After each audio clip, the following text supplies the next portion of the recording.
ప్రభు యొక్క బలకు ప్రవేశించుకున్నప్పుడు దేవుని వాక్యంలో నుండి కొద్ది మాటలు మనము ధ్యానించుకొని ప్రభు బలలోకి వెళ్తాం. నెహెమీయా గ్రంథం 13వ అధ్యాయం.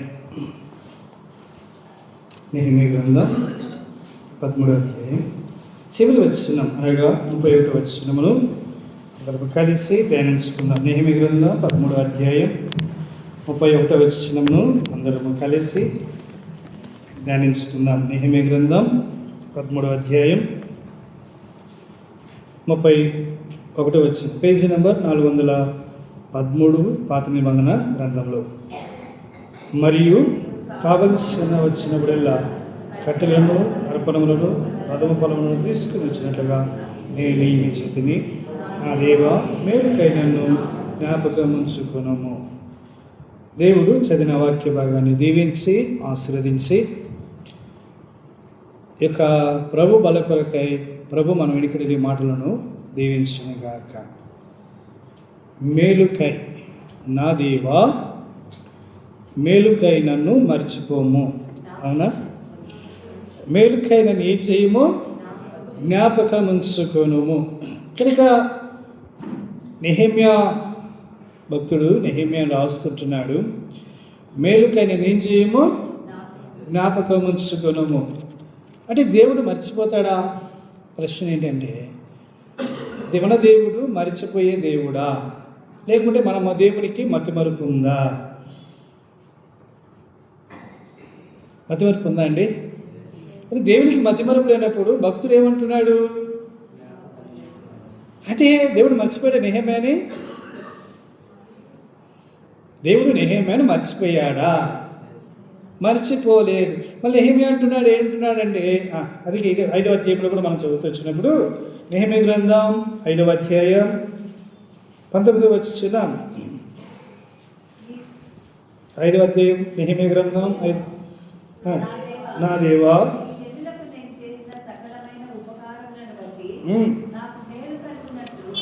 నాకు మేలు కలుగునట్లుగా 13వ అధ్యాయము 22వ వచనం కూడా అది మాట ఉంటుంది.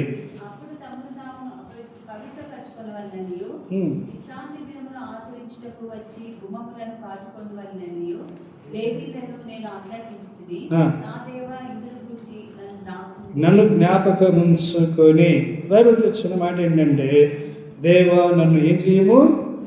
జ్ఞాపకం ఉంచుకొని. కనుక భక్తుడు అంటున్నాడు 31వ వచనంలో కూడా, నన్ను జ్ఞాపకం ఉంచుకున్నాము. కనుక దేవుడు మర్చిపోతాడా? మనుషులు ఏమవుతారండి? మనుషులు ఏం చేశాడు? ఆది కాండంలో మనం చదువుతూ వచ్చినప్పుడు తర్వాత ధ్యానిస్తాం. ఆ యొక్క పానదాయక అధిపతి యేసేపును జ్ఞాపకం ఉంచుకొనకుండా మర్చిపోయేను అని రాయబడింది. సరే, ప్రభు వాళ్ళకి ఎలకమునకు ఈ సందర్భం ఏంటంటే, నెహెమ్యా భక్తుడు అంటున్నాడు, నన్ను జ్ఞాపకము ఎప్పుడు అంటున్నాడు? ఇప్పుడు అంటున్నాడు. ఇప్పుడు నెహెమ్యా గ్రంథం 13వ అధ్యాయం 31వ వచనం ప్రకారం అంతా అయిపోయినాక అనుకుంటున్నాడు. ఏమంటున్నాడంటే, అయ్యా నన్ను జ్ఞాపకం చేసుకో. ఎందుకు జ్ఞాపకం చేసుకోవడము? దేవుడు జ్ఞాపకం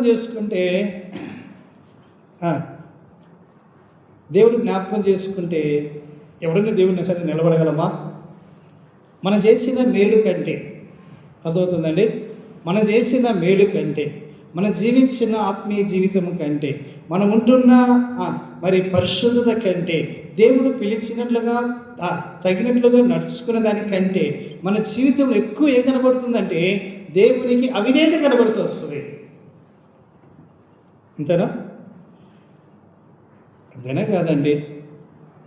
నిజంగా దేవుడిని అనగా దేవుడు చేసిన దేవుడు మన కొరకే సిద్ధపరిచిన మేలు, లేకపోతే దేవుడు మనం ఉంచిన స్థానము, రెండవదిగా మనము, ఈ రెండు కంపేర్ చేసుకుంటున్నప్పుడు, ఈ రెండు జ్ఞాపకం చేసుకుంటున్నప్పుడు ఏది ఎక్కువ కనబడుతూ వస్తుంది? చెప్పండి, మీరే చెప్పండి. మీ ఆత్మీయ దేవుడు మనం మేలు కొరకే దేని కొరకే మనం నడిపించాడు, అది ఒక పక్క. రెండవది మన జీవితం రెండు పెడుతూ వస్తుంది. ఏది ఎక్కువ కనబడుతూ వస్తుంది? మన పాపపు స్థితే, లేకపోతే దేవునికి అవిధేయమైన స్థితే కదండి, దేవునికి విరోధమైన స్థితే, దేవుని సన్నిధిని మర్చిపోయిన స్థితే, దేవుని సన్నిధి నుంచి తొలగిపోయిన స్థితి, ఇదే కనబడుతూ వస్తుంది. అన్నట్టు కదంటారా? ఇప్పుడు దేవుడు జ్ఞాపకం చేసుకుంటే మనకేం కలుగుతుంది? ఇప్పుడు మీ పాపములను బట్టి మిమ్మల్ని ఏం చేస్తాను? మీ పాపములను బట్టి మిమ్మల్ని కాదండి, ఓకే, అది సందర్భం. 700 మిమ్మల్ని ఏం చేస్తాను? దండిస్తాను, అంతేను కదా. మన పాపం బట్టి మనకేం కలుగుతుంది? శిక్ష. మన పాపములను బట్టి మనకేం కలుగుతుంది కదా అండి? శ్రమలు. మన పాపములను బట్టి మనకి ఏం కలుగుతూ వస్తుంది? బాధ. మన పాపములను బట్టి మనకు నరకం, అంతేనే కదా. ఇప్పుడు భక్తుడు అంటున్నాడు జ్ఞాపకం చేసుకుంటున్నాడు. ఇప్పుడు దేవుడు జ్ఞాపకం చేసుకుంటే ఇప్పుడు ఏం జ్ఞాపకం చేసుకోవాలా? మనం ఉదాహరణకి ప్రభు బలకలకు మనకు దేవుని జ్ఞాపకం చేసుకున్నాం అన్నప్పుడు, దేవుడు జ్ఞాపకం చేసుకుంటే ప్రభు బలకలకు మనకు ఏం కనబడుతుంది? మేలు కనబడుతుందా, కీడు కనబడుతుందా? కదండి, పరీక్షించుకోవాలి. దేవుడు మేలుకి జ్ఞాపకం చేసుకుని భక్తులన్న స్థితి మనం వస్తే ప్రభు బలలో పాలు పొందగలుగుతాం. మేలుకైనా జ్ఞాపకం చేసుకున్నప్పుడు, దేవుడిని జ్ఞాపకం చేసుకున్నప్పుడు, ఒకవేళ నిజంగా దేవుడు మనం జ్ఞాపకం చేసుకుంటే, నీ పాపకి ఎన్నటికీ జ్ఞాపకం చేసుకున్నాను అన్నప్పుడు, ఒకవేళ జ్ఞాపకం చేసుకుని ఉంటే, దేవుడు మర్చిపోకుండా ఉంటే మనుషుడు ఏం చేస్తాడండి? మర్చిపోతాడా? మనుషులు మర్చిపోతాడా? తాను బ్రతికినంత కాలం గుర్తుపెట్టుకుంటాడు. అవునా? అందుకే ఒక సామెత ఉంది, ఒక దెబ్బ కొట్టినా మర్చిపోవచ్చంట. ఒక మాట అంటే ఆ మాట మర్చిపోం. ఎప్పటి వరకు ఉంటుందండి? ఎంత మంచిగా ఉన్నా, ఎంత సహవాసం ఉన్నా మాట గుర్తు వస్తుంది. ఎప్పుడో ఒక సందర్భం, అరే వీడు అప్పుడు ఇలా అన్నాడు కదా, ఒకప్పుడు ఈ మాట అన్నవాడు కదా, ఈ మాట అన్నాడు కదా అని జ్ఞాపకం వస్తుంది, రాదా? కదా అండి. మన భార్య కానీ, భర్త కానీ, పిల్లలు కానీ, కుటుంబీకులు కానీ, తల్లిదండ్రులు కానీ, స్నేహితులు కానీ, బంధువులు కానీ, స్నేహితులు, మన పనిచేసే స్థలాలు కావచ్చు, సమాజంలో కావచ్చు, మనుషులు ఏం చేస్తాడంటే, ఏం చేసుకుంటాడండి? జ్ఞాపకము ఉంచుకుంటాడు. ఉంచుకోవాల్సిందిగా ఉంచుకోడు. ఏమండి? దానికి నువ్వు ఎంత మంచిగా, ఎంత చక్కగా ఉన్నా, దానికి 2 స్నేహితులు ఉన్నారనుకోండి, ఇది అర్థం చెప్తాను. 2 స్నేహితులు ఉన్నారు, వారిరువురి మధ్యలో చాలా ప్రేమ. వారిరువురు ఒకరిని విడిచి ఒకరు ఎడబాయకుండా ఉన్న స్థితి. ఎలాగండి? ఒకరిని విడిచి ఒకరు ఎడబాయని స్థితి. వారిద్దరి ప్రేమలో ఏ మచ్చ కూడా లేదు. ఏం లేదండి? ఏ లేకపోతే ఏ దోషము లేదు. కొన్ని సంవత్సరాలుగా వారి ప్రేమను కొనసాగిస్తూనే వచ్చారు. కొన్ని సంవత్సరాల నుండి. ఇన్ని సంవత్సరాలలో ఒక 15-20 నిమిషాలు విరోధము వచ్చిందంటే, ఎన్ని నిమిషాలండి? 15-20 నిమిషాలు, అర్ధగంట విరోధం వచ్చిందంటే, ఇంతకు మునుపున్న ఆ ప్రేమ, ఆ స్నేహభావం అన్నీ కూడా ఏమైపోతుంది? ఏమైపోతుందండి? చెదిరిపోతుంది. అంతేనా? అవునంటారే కదా అంటారండి. ఒక్కసారి అవన్నీ కూడా సరికి ఏమైపోతుందండి? ఏమైపోతుంది? చెదిరిపోతుంది. అంతేనా కాదా? కనుక అంటే అర్థం ఏంటంటే, మేలుకి నేను జ్ఞాపకం చేసుకున్నప్పుడు, దేవుని సన్నిధికి మనం వచ్చినప్పుడు, మనం దేవుని సన్నిధిలో జ్ఞాపకార్థముగా కనబడాలి. ఏం కనపడాలండి? జ్ఞాపకార్థంగా కనబడాలి. ఏ జ్ఞాపకార్థం కనపడాలి? కొరింథీయులకు రాసిన మొదటి పత్రిక 11వ అధ్యాయం. మనకు తెలిసిన భాగం. కొరింథీయులకు రాసిన మొదటి పత్రిక 11వ అధ్యాయం 24, 25, 26. 24, 25, 26 చదవండి. దానిని విరిచి, ఇది మీ కొరకైన నా శరీరము, నన్ను జ్ఞాపకము చేసుకున్నటకై నేను చేయడం చెప్పాను. ఆ ప్రకారమే ఎత్తుకొని నిబంధన దీనిలో త్రాగినప్పుడల్లా నన్ను జ్ఞాపకము చేసుకున్నటకై నేను చేయడం చెప్పాను. నీరిటును తిని ఈ పాత్రలో తాగినప్పుడల్లా ప్రభు వచ్చు వరకు. ఇక్కడికి ఇప్పుడు ఏం జ్ఞాపకం చేసుకోవాలి? ఇప్పుడు ఆయన మరణమును జ్ఞాపకం చేసుకోవాలి. నా శరీరము నా రక్తం రాయబడి క్షమించండి, ఇది మీ కొరకు విలువబడిన నా శరీరము, జ్ఞాపకం చేసుకో. ఇది మీ కొరకే చెందించబడిన నా రక్తము, ఏం చేయము, జ్ఞాపకము చేసుకో. ఏ జ్ఞాపకం చేస్తే శరీరము రక్తము ఏం జ్ఞాపకం చేసుకొస్తుంది, ఏ జ్ఞాపకం తీసుకొస్తుంది? ఆయన మరణమును తీసుకొస్తుంది. ఆయన మరణమును ప్రచురించువారుగా, అది జ్ఞాపకం చేసుకో. అది మంచిది, మేలు.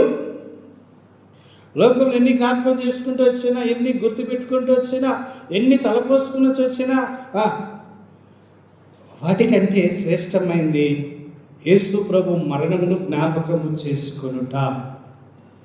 ప్రభు వాళ్ళ కలకమునకు నన్ను జ్ఞాపకం చేసుకో, నన్ను జ్ఞాపకం చేసుకో. ఏ జ్ఞాపకం చేసుకోవాలంటే ఆయన మరణ ప్రచురమును జ్ఞాపకం చేసుకో. ఆయన నీ కొరకే చేయబడితే వచ్చిన త్యాగమును జ్ఞాపకం చేసుకో కదండి. ఎవరైనా ఈ లోకంలో చనిపోయారనుకోండి, వాళ్ళు జ్ఞాపకం చేసుకోవడం, వాళ్ళకి మరణదినం జ్ఞాపకం చేసుకోవాలంటే మనకి ఇష్టమా, సంతోషమా, బాధ? అవునంటారు కదంటారు. మా తల్లిగా చనిపోయారు, ఆమె జ్ఞాపకం చేసుకుంటే మాకు బాధ. ఎందుకు? బతుకుంటే బాధ ఉండదు. అలాగే ఎవరైనా చనిపోతే జ్ఞాపకం చేసుకోవడం బాధ. కానీ దేవుడు మరణమును మనం జ్ఞాపకం చేసుకుంటే మనకు మేలు. దేవుడు మరణమును జ్ఞాపకం చేసుకుంటే మనకు ఆశీర్వాదం.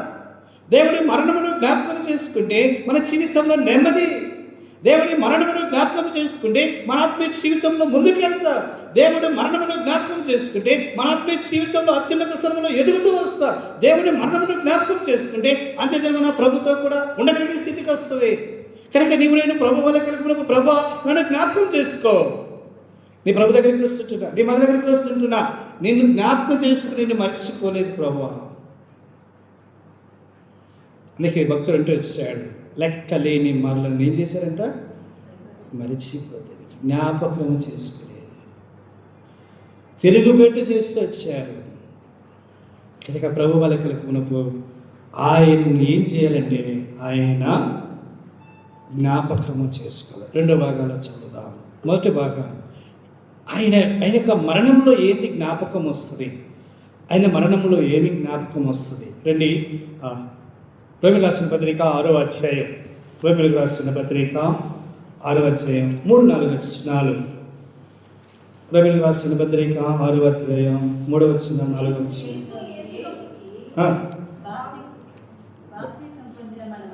మనమందరము మీరు ఎరుగరా?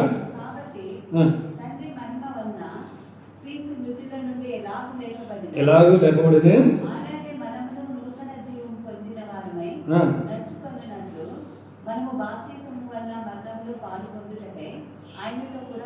కనుక మొదటి అనుభవం ఏం చూపిస్తుందంటే, ఆయన మరణములో మనకు ఏ జ్ఞాపకం తీసుకొస్తుంది, బాప్తిస్మమును తీసుకొస్తుంది. ఏముందండి కదండి, ఆయన మరణంలో మనకేముంది, బాప్తిస్మం వచ్చింది. బాప్తిస్మం అనుభవంలోకి వచ్చేది. ఈరోజు ప్రభు బలిలో పాలు పొందుతున్నామంటే బాప్తిస్మం లేకపోతే ఏం చేయలేము. ఆరాధన చేయవచ్చు, ప్రార్థన చేయవచ్చు, పరిచర్య చేయవచ్చు, సువార్త చేయవచ్చు. ప్రభు బలిలో పాలు పొందాలి, ప్రభు బలకు రావాలి అంటే, ప్రభు బలిలో చేయవేయాలంటే ఏ అనుభవం కావాలి, బాప్తిస్మం అనుభవం కావాలి. కనుక ఆయన మరణమును ప్రచురము పరచుట అనుభవం, అనగా ఆయన మరణమును జ్ఞాపకం చేసుకున్న దాంట్లో ఏమొస్తుందంటే బాప్తిస్మం వస్తుంది. చాలాసార్లు చాలామంది బాప్తిస్మం తీసుకోవాలంటే వెనకడుగు వేస్తారు. బాప్తిస్మం తీసుకున్న వారికి బాప్తిస్మం తీసుకోవాలంటే అది ఒక బాధ, అది ఒక వేదన, అది ఒక కష్టము. బాప్తిస్మము అనుభవంలోకి రాలేక ఎందుకు మళ్ళీ తీసుకుందాం మరి మిగతా వాటికి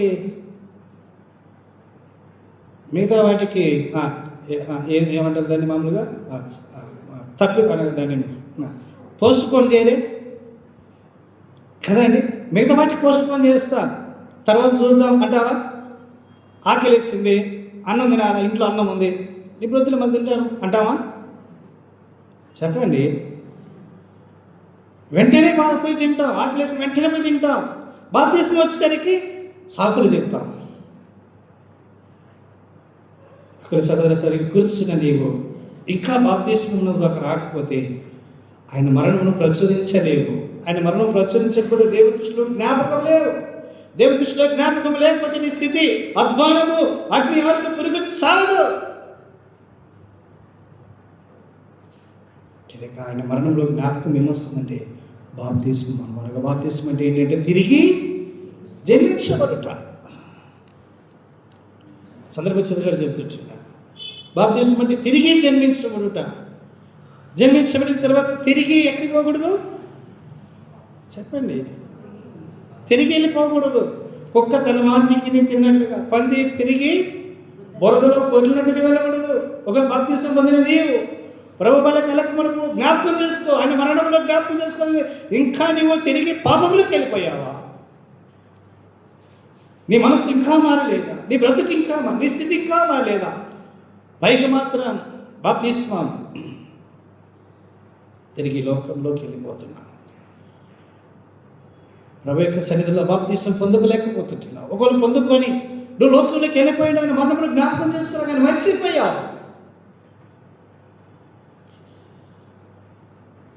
దేవుని మర్చిపోతేనే కదండి ఇవన్నీ చెబుతాం. కాబట్టి హవ్వ దగ్గరికి సాతాను వచ్చినప్పుడు హవ్వ దేవుని ఏం చేసిందండి? మరిచిపోయింది. దేవుడు చెప్పిన మాటలు దేవుడు జ్ఞాపకం కొన్నుంటే ఏం చెప్పుంటుందంటే హవ్వ ఏముంటుంది?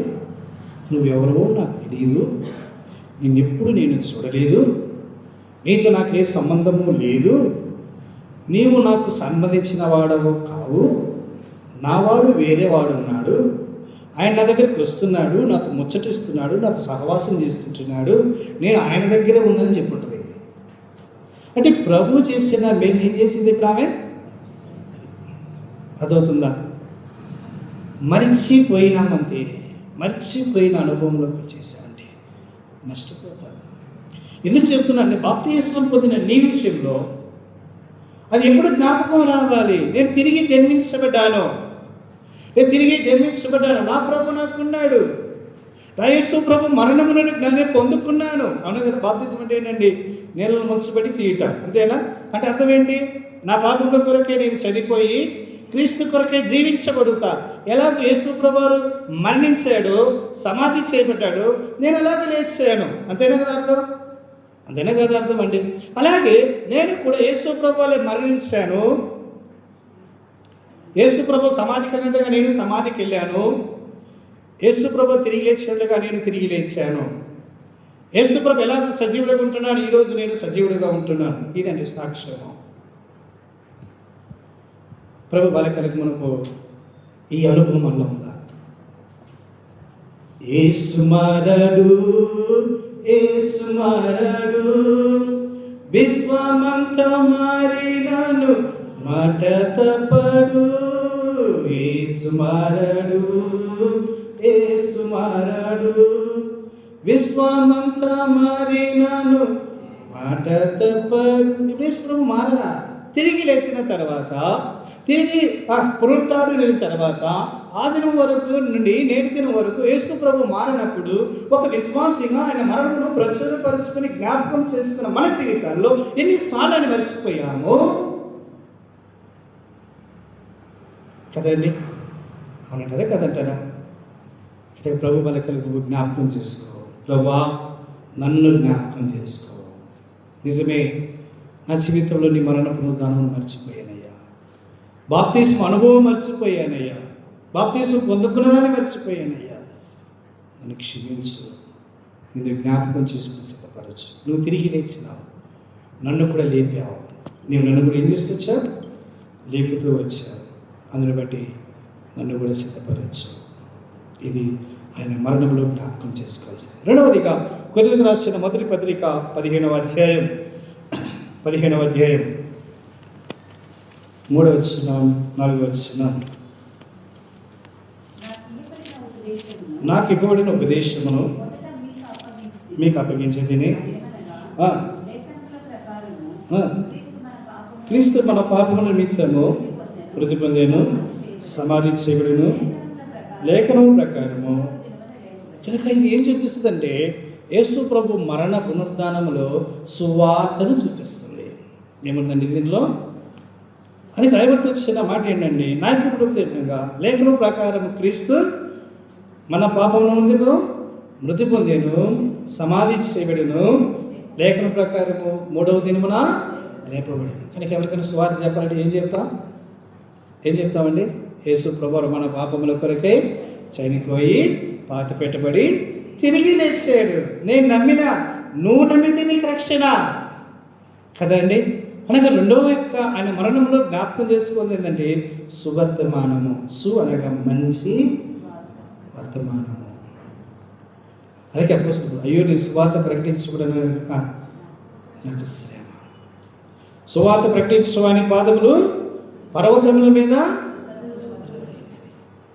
ఒకరు బహిరంగ చెప్పకపోయినా వ్యక్తిగతంగా నీ కుటుంబీకులకు, నీ బంధువులకు, నీ స్నేహితులకు వ్యక్తిగతంగా కదండి. రెండవ అనుభవం మరణంలో, ఆయన మరణంలో జ్ఞాపకం చేసుకోవాల్సింది ఏంటి ఆయన మరణంలో జ్ఞాపకం చేసుకోవాల్సింది ఏంటి సువర్తమానము. మొదటిదిగా బాప్తిస్మ అనుభవం, రెండవదిగా సువర్తమానం, మూడవదిగా గలతీయులకు రాసిన పత్రిక 2వ అధ్యాయం. అపోస్తలుడైన పౌలు గలతీయులకు రాసిన పత్రిక 2వ అధ్యాయం, గలతీయులకు రాసిన పత్రిక 2వ అధ్యాయం 10వ వచనం.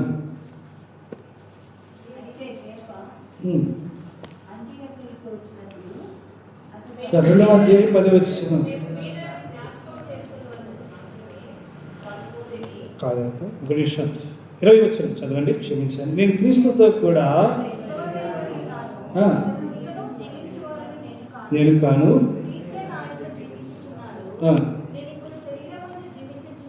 జీవితము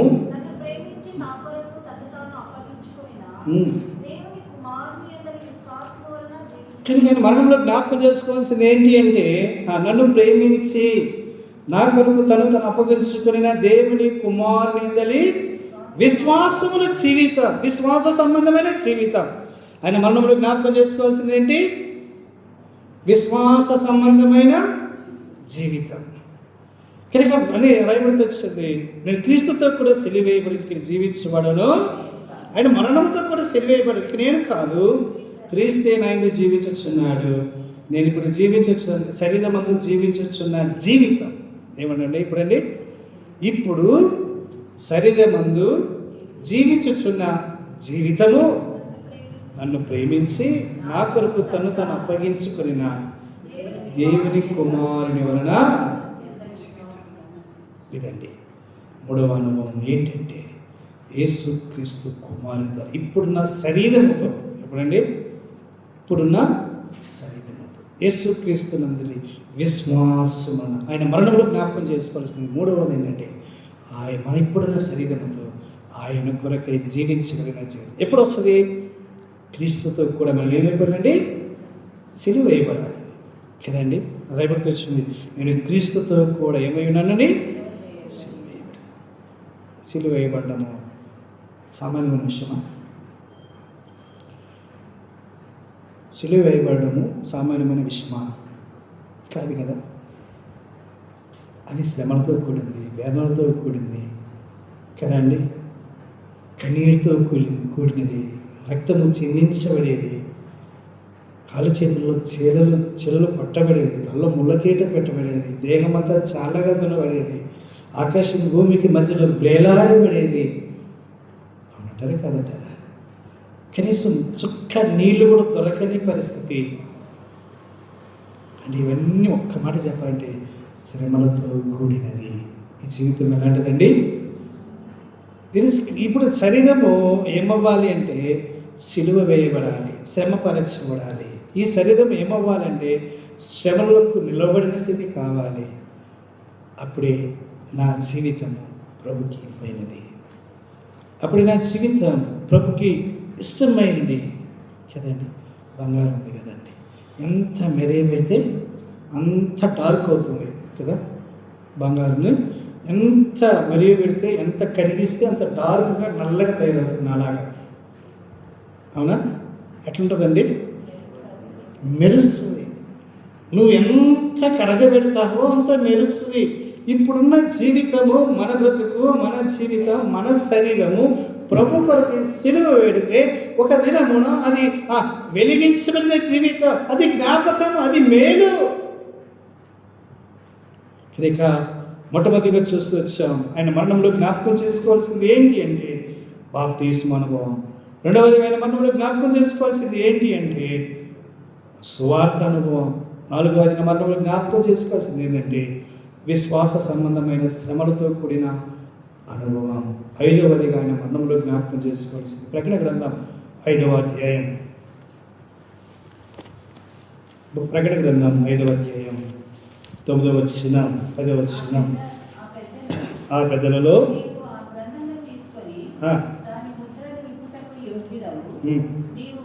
నీవు వధింపబడిన వాడిని రక్తమిచ్చి ప్రతి వంశంలోనూ, ఆయా భాషలో మాట్లాడే వాళ్ళలోనూ, ప్రతి ప్రజల్లోనూ, ప్రతి జనములోనూ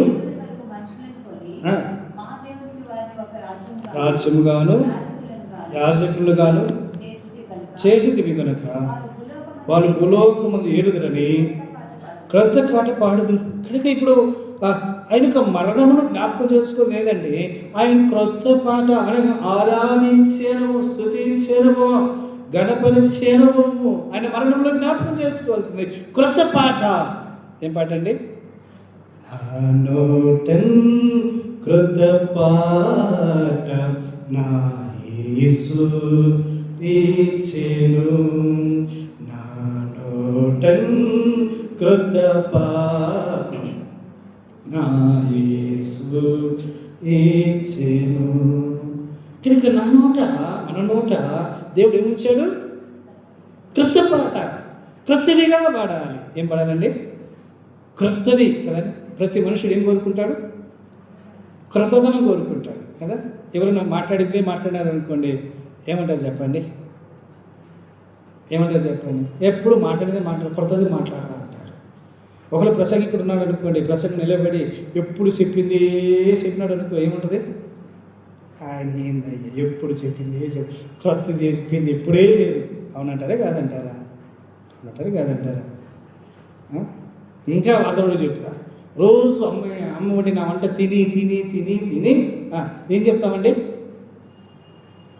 ఏమ్మా ఎప్పుడు ఇట్లనే వండేది, కొత్తగా వండు మా. కొత్తలేమో బాగుంది, తర్వాత ఏమవుతాం? అందుకన్నారు సామెత, ఇంట్లో పక్కింటి పొలగు రుచి అంట. మా దగ్గర ఒక ఆమె చనిపోయిందంట, ఉండేది. ఆయన పేరు భుజంగా నాయుడు ఏదో సంథింగ్ ఆయన పేరు.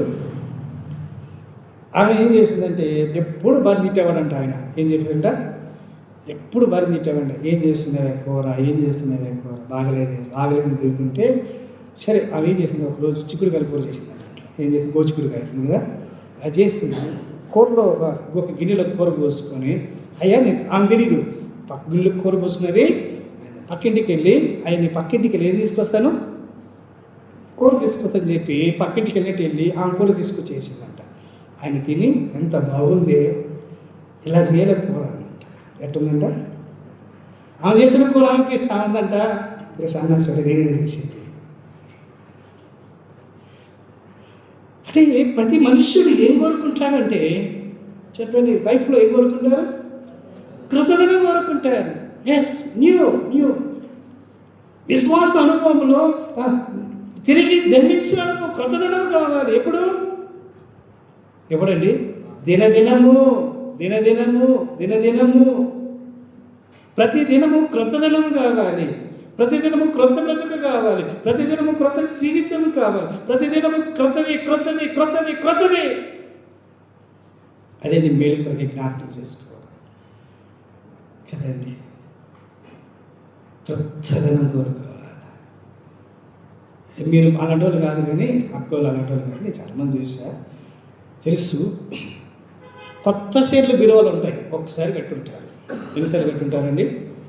ఒక్కసారి మీరు మంచి వాళ్ళు, ఒక్కసారి కట్టుంటారు. వాళ్ళ బంధువుల పెళ్ళో స్నేహితుల పెళ్ళో అనేసరికి, లేకపోతే ఎవరితో పెళ్ళి అనేసరికి ఏం చేస్తారు? భర్తను గోకుతారు. ఏం గోకుతారు?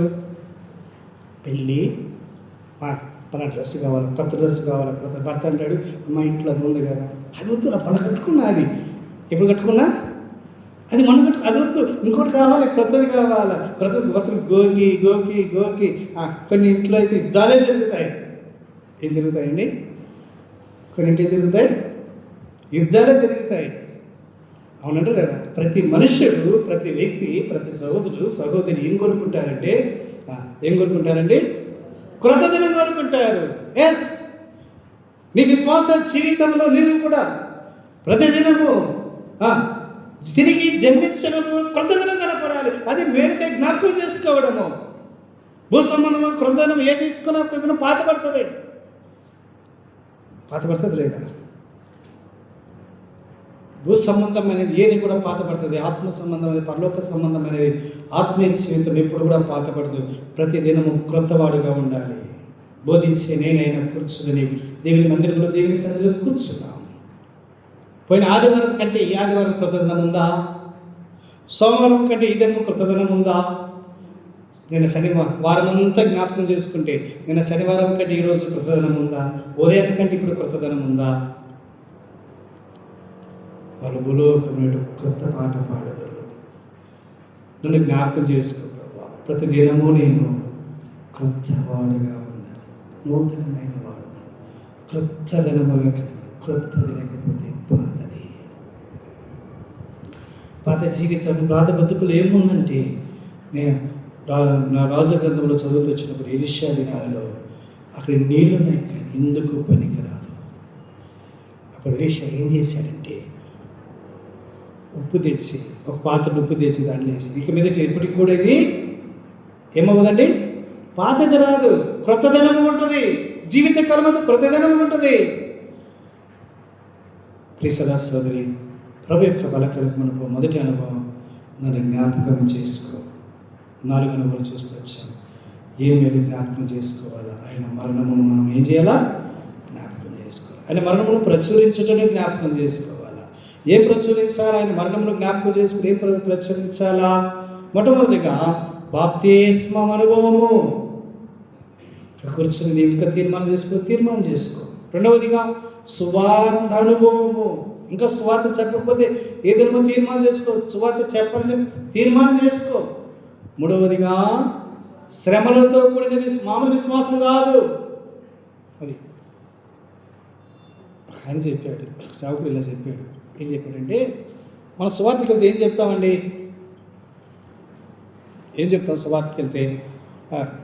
మీరు దేవుని దగ్గరికి వస్తే మీకు నెమ్మది, సమాధానము, సంతోషము, మీ దుఃఖపు దినములన్నీ అవునంటారా? అంటామా?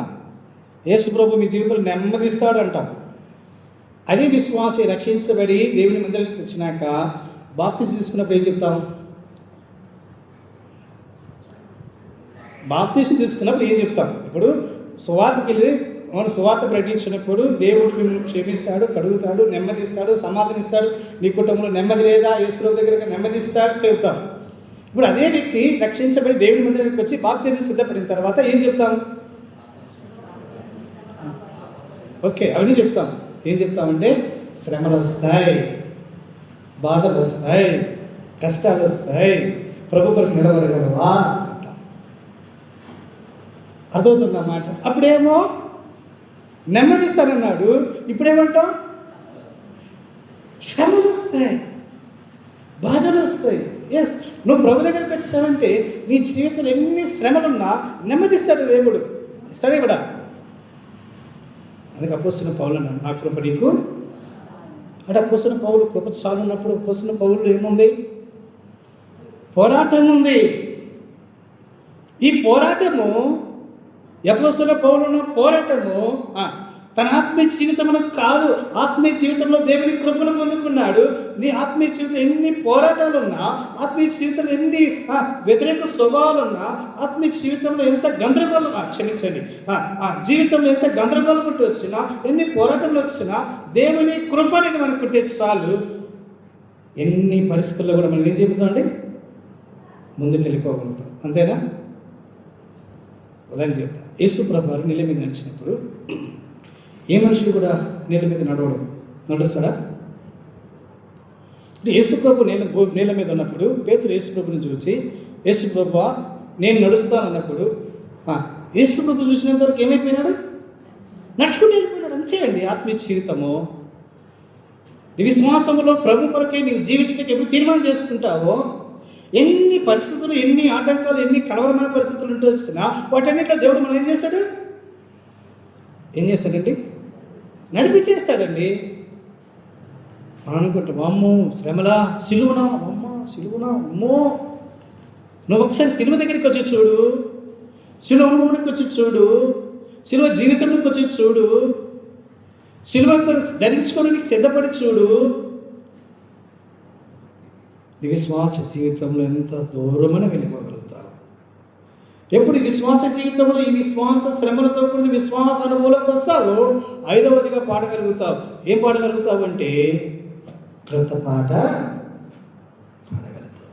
దర్శన భక్తి గారి జీవితంలో చూస్తూ వచ్చినప్పుడు ఎంతో శ్రమలతో కూడిన అనుభవంలోకి వచ్చాడు కదండి. తన బ్రతికిన బ్రతుకు వేరు, తన జీవించిన జీవితం వేరు, తన యొక్క లైఫ్ స్టైల్ వేరు, అవునా? కానీ ఎలా వచ్చేసాడు? అన్ని మార్చుకుని వచ్చేసాడు. శిలువ ఎదురుగా ఉంది, శ్రమలు ఎదురుగా ఉంది, పరిస్థితులు ఎదురుగా ఉంటున్నాయి.